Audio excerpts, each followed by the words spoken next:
do it now, you aren't going to get any more energy or time than you already have now. Hi, welcome back to my channel. And in case you're new here, I'm Joanna and I make weekly videos about motivation, organizing, and lifestyle.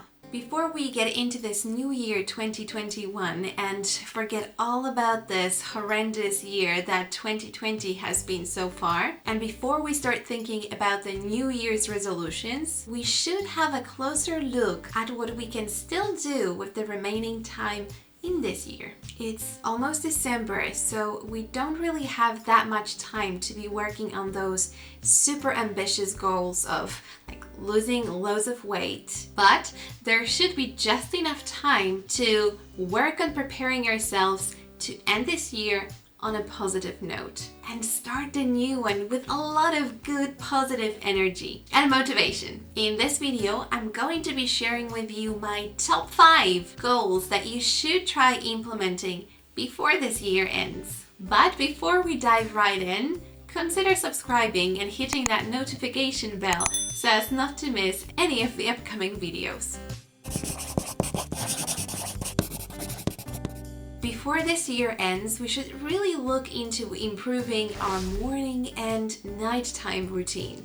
It makes all the difference in the world to start your day on a positive note, on your own terms, and end it in a similar fashion. But don't let anyone tell you that waking up at 5 a.m. each morning is the only way to be successful in life and have a good morning routine. Everyone's different. Some people prefer to have a little bit more sleep in the morning to be more productive and more focused on what needs to be done throughout the day. But other people find it so much easier to focus and get things done if they wake up before the rest of the world wakes up. Listen to yourself. You probably already know the answer. I, for one, noticed that I really liked to stay a little bit longer in my bed, and this usually resulted in me rushing through everything that I needed to get done in the morning, and that really wasn't the way that I wanted to start my morning every single day. All I did was shift my alarm clock by 15 minutes, and I tell myself, now's the time to wake up.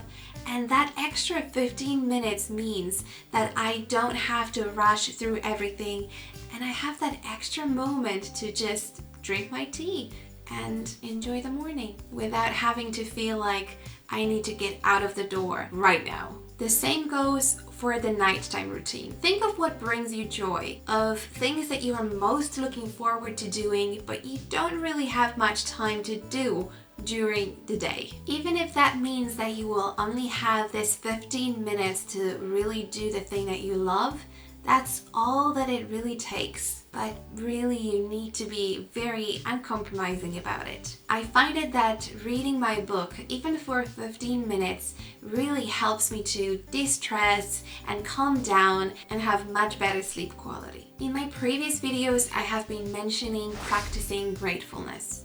And I can already see a lot of improvement since I started working on just generally feeling a little bit more grateful for things that I own and situations that happen to me, people I meet, people I love and I'm in contact with. That's why I think that if you still haven't started practicing your own gratefulness, you should definitely pick it up as your habit right now. There is a lot of things that we can really be grateful for, and there is really no reason to complain. There is always something positive in almost every situation. My next tip is to declutter, organize, and deep clean. End of the year is that perfect moment to really get yourself motivated to declutter everything that you own. I have done this already and I can swear by it. Having your home that much cleaner and clutter-free makes you feel so refreshed and free to start working on new projects. Do you remember my very first video that I decluttered my wardrobe? I'm still keeping up with all the new habits that I tried to form that day. And I am so happy that I tried it. And I'm so happy every day I open my wardrobe and it's so well organized. I can see everything at a glance. But my house definitely needs some deep cleaning. So I'll definitely put that on my to-do list. Start eating healthier. I have this really nasty habit of eating sweet or salty snacks in between the meals. I know, and this is not making me feel any better about myself. But because habits take so much time and certainly effort to change, why wait until the beginning of the year to work on them?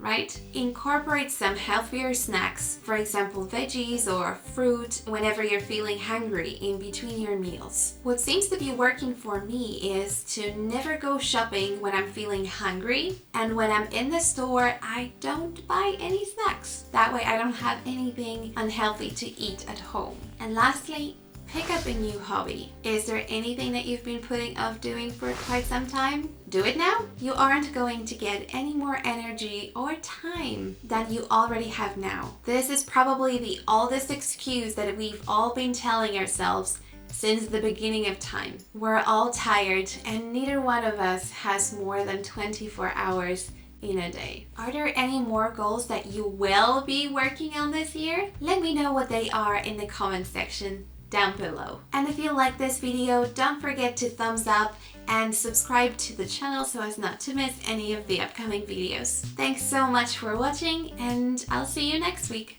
Bye!